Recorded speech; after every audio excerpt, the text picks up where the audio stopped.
Alors, je voudrais revenir. Donc, j'ai demandé à Giovanni de me réafficher Dürer parce que j'avais préparé, en fait,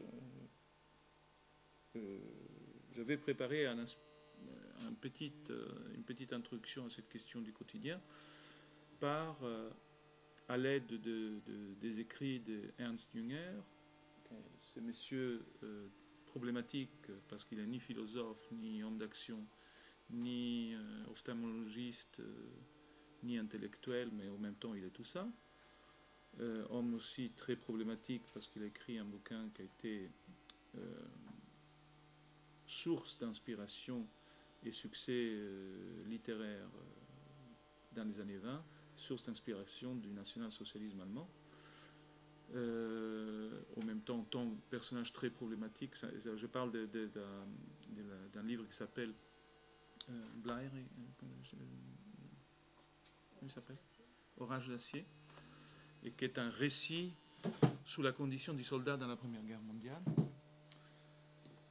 Donc sous la perte de la possibilité de l'action du soldat dans la Première Guerre mondiale, et donc la nécessité de retrouver cette condition héroïque autrement.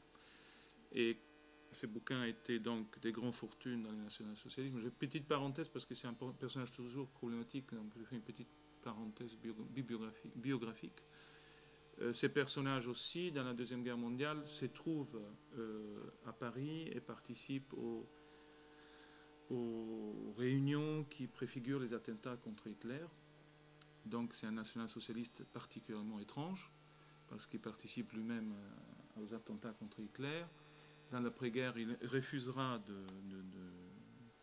la condition de culpabilité de la culture allemande et se détournera complètement de tous ses écrits politiques, se concentrera principalement sur une forme de journal ou de prise de notes et des bouquins qui élargit et prépare, à partir des écrits de son frère qui était un poète, Georg Friedrich Jünger, un discours sur la condition du travail à partir de la question du temps et de l'ouvrier dans le sens du temps et de la machine. Mais je reviendrai sur Ernst Jünger parce que ça a été pour moi un déclencheur important des réflexions sur la question du temps. Donc, Ernst Jünger a écrit un petit bouquin dans ces années d'après-guerre. Il a écrit en fait 2 bouquins sur la question du temps, plus précisément. Un bouquin qui est un recueil de réflexions sur la clepsydre, et après un autre bouquin qui est une remise en question donc, de cette problématique de la perspective, qui s'appelle An der Zeitmauer, donc au mur du temps, auprès du mur du temps. Alors ce petit bouquin sur la clepsydre est un recueil de savants d'un autre âge, d'un autre temps, comme était Ernst Jünger, c'est-à-dire un savant de tout d'or qui récolte un tas d'informations littéraires, scientifiques, philosophiques, sur les problèmes du temps, et notamment sur les problèmes de la clepsydre. Et ce qui l'intéresse particulièrement dans cette question autour de la clepsydre, c'est le fait que la clepsydre est un temps qui se retourne. C'est un temps fini, en fait, limité, et qui est une façon de mesurer l'évolution, l'avancée du temps, par la répétition d'un même espace. Et donc il démontre comment notre construction temporelle, mentale, est fortement constituée à partir de cette idée de répétition d'un même temps, d'un même espace. Et donc il analyse cette chose dès la cuisson des sables qui sert à construire les clepsydres jusqu'à la question par exemple, de l'utilisation de la rhétorique ecclésiaste du problème du temps, par exemple de la prêche, le temps de la discussion, qui était minutieusement mesuré, donc la notion de mesure, la mesure du bon discours, la mesure de la longueur du discours. Et donc, en bref, ce qui m'intéresse dans notre histoire, est cette notion de retournement du temps, c'est-à-dire que la clepsydre, en fait, est composée de 2 éléments identiques, qui sont creuses ou pleins, dans lesquels un élément tombe par gravité, donc avec une force constante, qui est un élément central de la construction des horloges. C'est la constance de la gravité, c'est comment exploiter la gravité d'une façon constante. La clésydre est faite par un trou qui est toujours identique et un grain de sable qui doit être toujours identique, d'où la cuisson et la complexité de la construction de ces grains de sable. Donc chaque élément est identique, tombant par un trou qui est toujours égal, finit par remplir dans un temps donné un espace qui est toujours égal à lui-même. Donc on retourne la clésydre et on recommence cette mesure.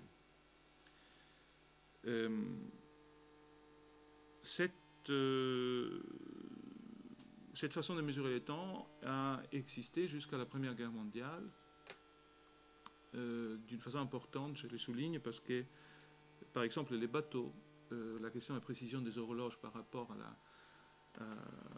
aux métaux, à l'emploi des métaux, donc le problème d'échappement étant constitué par la longueur de la pendule, et donc par un problème de métaux, d'expansion et de réduction des métaux, la clésydre était utilisée dans la marine jusque dans la Première Guerre mondiale, comme un élément pour mesurer la scansion du temps, les vitesses et les positions. Donc cet élément qui a duré très longtemps dans la culture humaine, ce n'est pas une chose qui disons, est ancestrale.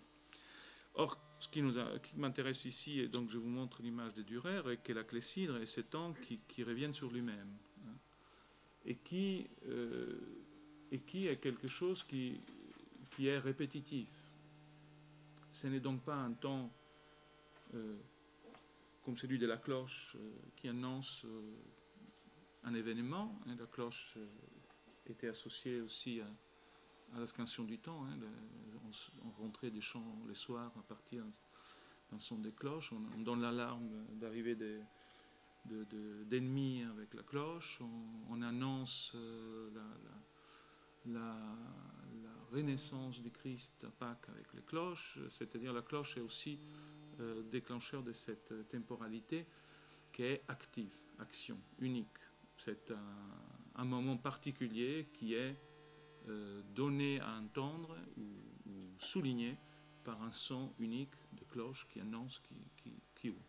Or que la clésydre est cet autre temps qui est toujours égal à lui-même, toujours égal à son propre... comment dire, c'est une unité, en fait, qui accompagne les rotations de la Terre, ou les jours et les nuits, ou les presque quotidiens, comme on pourrait dire. Il faut que quelqu'un la retourne, bien sûr. Elle mesure que des moments précis est nécessaire à la mesure. Hein. Justement, dans l'utilisation, par exemple, dans la marine, le retournement de la clésydre est quelque chose d'extrêmement codé, parce qu'on ne doit pas rater le retournement de la clésydre, hein. Sinon toutes les mesures sont fausses. Or que dans la rhétorique, l'utilisation ecclésiastique était liée à la rhétorique, c'est-à-dire au moment dans lequel on agit, sinon la clésydre est inutilisable, n'indique rien en fait, ou la cuisson d'un œuf à la maison, jusqu'à mon enfance, ça se faisait avec une petite clésydre qui donnait le temps de la bonne cuisson d'un œuf à la coque. Donc, bien sûr, il y a l'action. Mais dans ce que décrit Jung dans son livre, ce qui est intéressant est cette pensée qui pense des espaces égaux et qui donc sert à des choses très différentes. D'un côté, casanier, c'est-à-dire le fait de pouvoir diviser un temps qui sinon est dans une fluidité d'actions répétitives. Et donc, cuire l'œuf est un moment donné où on détermine quelque chose qui sinon est habituellement dans des usages rythmés par la répétition des mêmes gestes, où il en souligne justement l'utilisation autre, l'utilisation militaire, marin ou dans la rhétorique, dans laquelle elle indique des espaces précis. Alors ce qui m'intéresse est l'association que lui fait entre la vie casanière et la répétition du temps, et comme quelque chose que nous pensons comme des unités qui sont toujours égales à elles-mêmes. Et l'enfantement dont parlait Giovanni dans les ancêtres du Christ est aussi, dans la généalogie, cette répétition du même. C'est-à-dire que de génération en génération, on répète les mêmes gestes, on engendre, on grandit, on allait, on grandit, on prépare à la vie et les cycles recommencent. L'enfant que nous avons engendré va faire lui-même la même action, engendrer, allaiter, préparer à la vie. Et cette unité des temps est une unité des temps centrale dans notre perception de notre vie, dans la façon dans laquelle nous concevons, nous avons conçu certainement notre histoire personnelle. On la divise par génération, on la divise par rapport des différentes générations, par conditions dans lesquelles on a vécu, la famille a vécu dans des différentes générations. Notamment dans les cultures paysannes, c'est-à-dire la culture liée au cycle terrestre, ces types de cyclicité sont très importantes dans les rituels et par exemple dans les habitudes d'héritage ou de transmission des terres, donc des propriétés et du savoir. Elles fonctionnent généralement aussi sur cette notion de cycle. La propriété passe au premier enfant mâle, les métiers passent d'une certaine façon des pères en fils aussi, c'est-à-dire qu'on répète, on continue. On continue la vie, on imagine la vie dans des temporalités répétitives. Et je pense que dans les ancêtres tels que Giovanni les met en évidence, justement l'allaitement, la question des tâches quotidiennes, est un rappel très fort à cet aspect d'une chair inactive et qui donc accompagne la vie d'une façon automatique et non pas héroïque, contrairement à l'autre chair qui est celle qui est active, musculaire et pleine de force.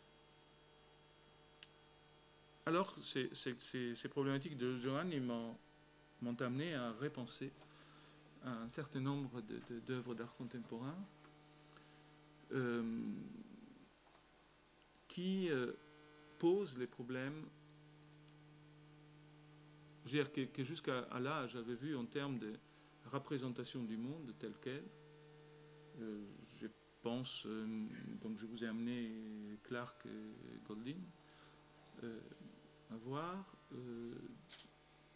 Ce sont d'un côté des œuvres qu'on pourrait voir comme des œuvres qui documentent l'état du monde.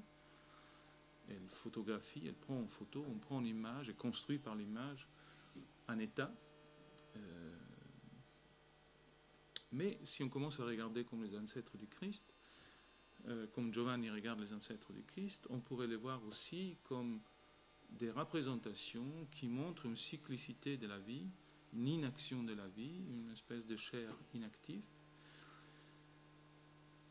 Et la question que moi je me pose est, si ça montre cela, si on peut donc suivre le raisonnement de Giovanni, déplacer violemment et d'une façon historiquement absolument inacceptable le raisonnement de Giovanni sur ces artistes, est-ce que cela présuppose une autre temporalité, c'est-à-dire une opposition, un non-dit, une autre, un manque à côté, quelque chose qui serait donc comme un manque, ou qui donc quelque chose qui serait de l'ordre d'une temporalité active et productrice.